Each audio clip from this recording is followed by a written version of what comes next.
Hi everyone, and welcome to Hidden Shrine. This is S, and today I'm going to be doing a VR to Tarot and Witchery with the hashtag deckfomo, as in fear of missing out.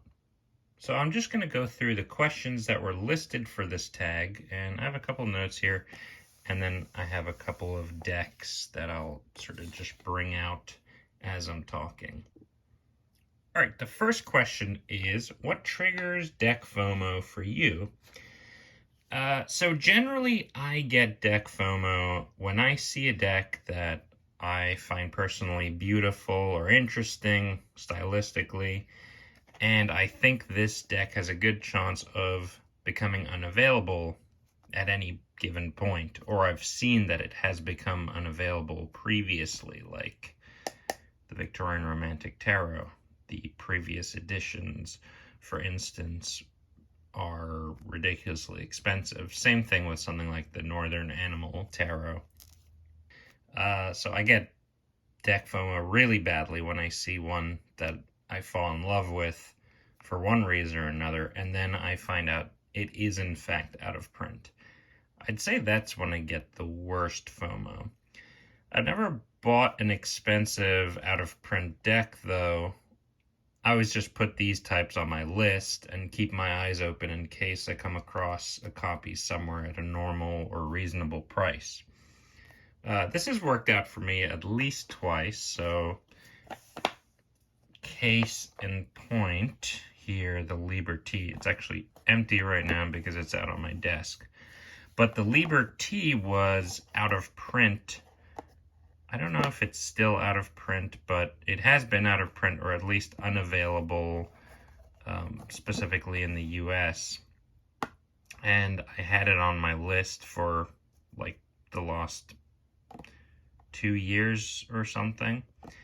And finally, I just kept looking out for it, and I finally was able to get a legit copy for what it should be going for, which is like 25 or something like that.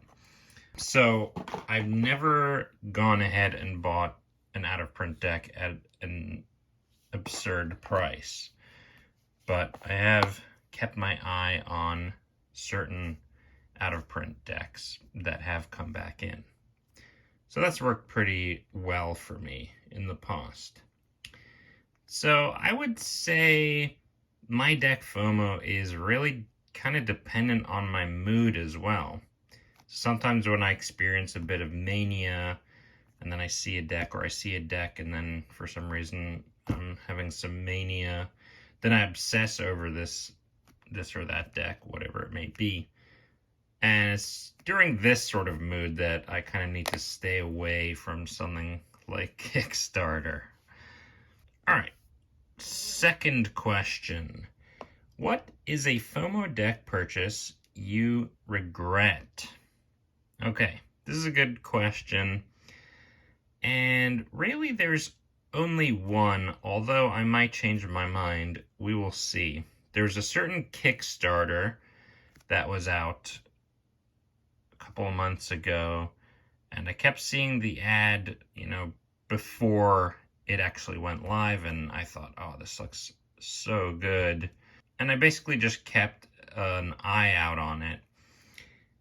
And then it was released, and there was this early bird special. I got the early bird special. I kind of had already decided that I wanted it. And so when I saw this, I was on the mailing list or whatever, I saw the email, there's this early bird special, go ahead, you can now pre-order or back it. I kind of, without thinking, was just like, oh yeah, let's do it. Boom. And then I realized after backing it that I had just spent way more than I wanted to. Here's the thing, I knew it was a majors only deck when I was looking at it, but somehow that had really escaped me, what that meant when I went ahead and actually backed it. The early bird special I got was decent. It was like $20 off or something. But when I placed the order, or when I backed it, I wasn't really thinking about the fact that this was a majors only deck. So this happened a few months ago, and I still haven't gotten the deck. So there's a possibility that I'll absolutely fall in love with this majors only, because I do use majors only. I just, very specifically. So there's a chance that I'll fall in love with this majors only when it arrives, and then maybe I won't regret it. But I definitely realized too late and thought, why the hell did I do that? And I had some major regret about that, and was pretty angry at myself for a while. And that also kept me from spending any money for a while, so I guess that was good. All right, question number 3. How do you set limits? So I mentioned this before, but I essentially add any deck I'm obsessing over to my wanted list. So for the Stars Eternal, I saw and was obsessing over this. I don't even remember how long ago, 2 years ago, something like that. And I really, really wanted it. And I kept looking at stuff, blah, blah, blah, but I couldn't get hold of it for whatever reason. Well, I know it was out of print, like I said, but I put it on this document list that I have. And I do that basically whenever I'm sort of obsessing over wanting a certain deck, or I see one that I really would like to have. Here's another example, the Trophy della Luna, and also Tarot of the Magical Forest. This one sat in my list for something like, I don't even know how many years, 4 years, something like that, before I went ahead and got it. But basically what I do is I have this lengthy Google Doc where I list all the ones that I want, and I consistently add to it, and I go back and I delete ones, and I constantly am just sort of reorganizing, and I rank them based on what I think at that moment. Listing it helps me to sort of file it away in a sense, to try and forget it. So let's say I'm obsessed with the Magical Forest right now. I don't own it yet, let's say, and I really, really want it. I go write it on that list, and I rank it, and I put the price down, I put links, yada yada. This definitely, just the act of putting it down, saying, okay, it's somewhere there, helps me to forget about it in a way, or stop obsessing anyway. And I think, okay, I can come back to this and look at it with a clearer head, that sort of thing. And then I'll generally let it sit in that list for at least a week, before revisiting whether or not I actually want to buy it. Like I said, for the Magical Forest, this was never out of print, but it sat in my list for, I think like 4 or 5 years, something like that, before I finally decided, all right, yeah, I'm going for this. And I haven't really done many videos with this deck, but it's so freaking good. I love it. I'm gonna talk about it at some future time. So Pagan Otherworlds is one of those decks that has been sitting in my list. I don't own it yet, but it's been sitting in my list for several years, and I remember being super obsessed with that initially and wanting it so bad, but I just really couldn't afford to spend the money at the time, and thank God I had put it in the list, because the obsession died down, and every time I think about it, I'm like, yeah, I want to get that. So at some point, I will get that, but at least I know I'm not going to be buying it on impulse, and that's kind of what this list helps me do. Like, none of these decks really were bought on impulse. That Kickstarter one, kind of, not really, because I've been planning on it, but I should have thought it through before I hit the back button. Okay, next question, number 4. How many decks do you have? So I didn't count the exact number, but it's somewhere between, it's under 30, I believe. I think it's like 28 or 29 maybe. But a few of those are in purgatory waiting to be rehomed. All right, so that was an easy question. Next question, number 5. How many decks do you need? Okay, so honestly, I don't need any. I really like having them, of course, and I have my favorites, and I feel that those are very special to me, but I don't really need anything. So if I had to pick a number, like, you're only allowed X amount of decks, yeah, I guess, let's say, I could probably do with 4, or maybe, let's say 4 or 7, one of those. Question 6. What is a positive deck purchase from FOMO? All right, so, well, really, most of them, honestly, but one that I can think of in particular is the Victorian Romantic Tarot. Now, this, I didn't even really see on TarotTube initially. I wasn't really watching a lot of tarot videos at the time when I first saw this deck. Just gonna take a couple cards out, kind of look through them because I love looking through this deck. And I keep some of my favorites at the top when I'm not using it. When I first started looking at this deck, I wasn't really familiar with Baba Studios. And I looked it up actually after seeing the star card, here it is, featured in an art book. So as you know, this is my favorite star card, and I just love this painting kind of in general. So I saw this star card in an art book, and that caused me to go look it up, and I found out about this deck. I believe it was still only in, what is this, the 3rd edition? I think it was still in the 2nd edition, which by that point was totally sold out. And every time I went and looked on Etsy or something like that, ridiculously expensive. So this is one that I kind of just kept an eye out on and waited for them to release the new edition. So this one sat on my list for a while before I was able to purchase it. Well, I could have purchased it at, a ridiculous price if I had let impulse get the better of me. But even so, it was still extremely painful spending as much money as I had to because Baba Studios is expensive. But I don't regret it at all, really. I absolutely love this deck, and everything about it is just beautiful and just complete quality.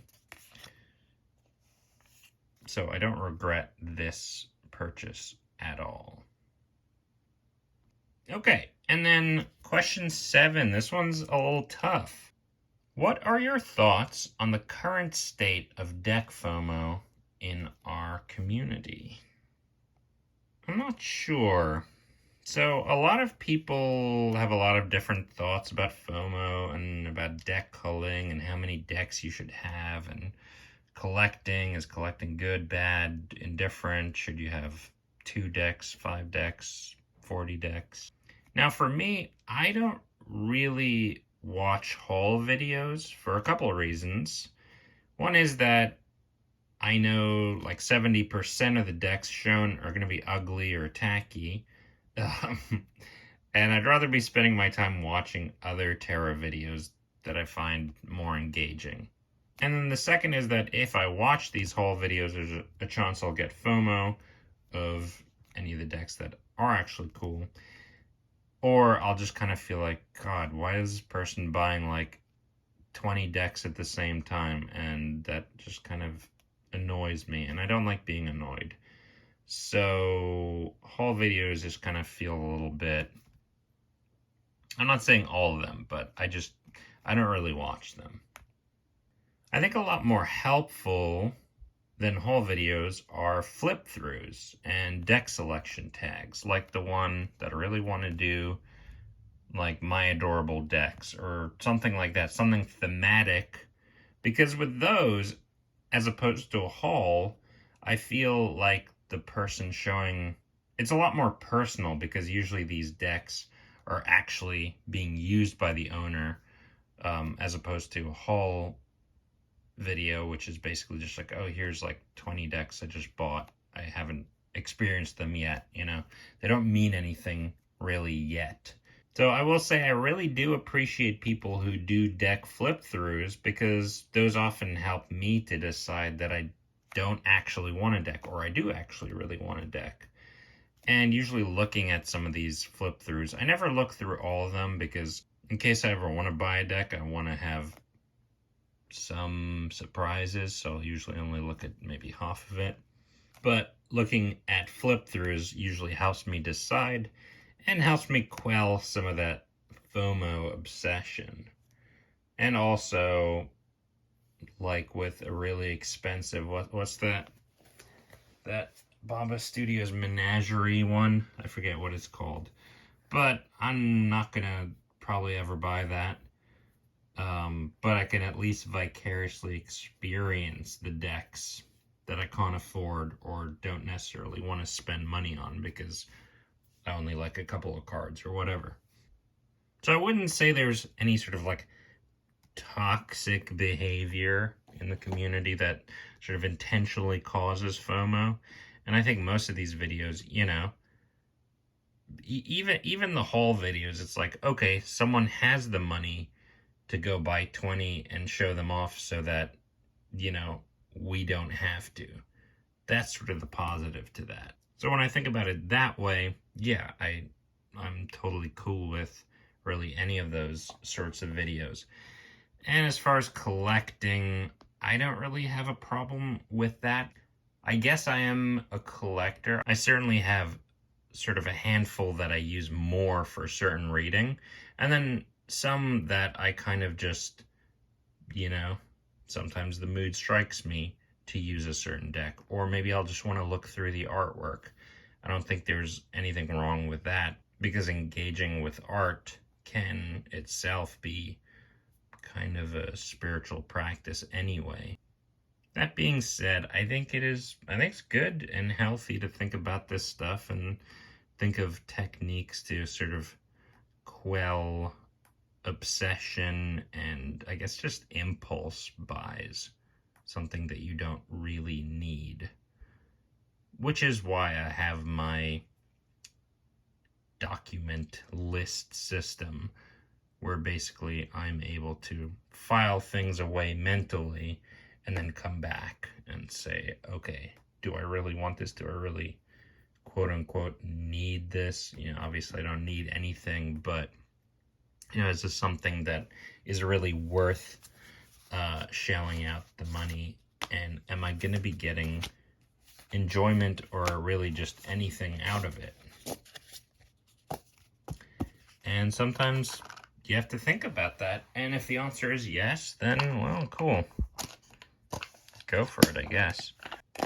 So thanks for watching and coming to just listen to my thoughts on this. I've been really enjoying watching these tags and some of the other tags going around. I've been meaning to film this one for a while now, but I finally got to it.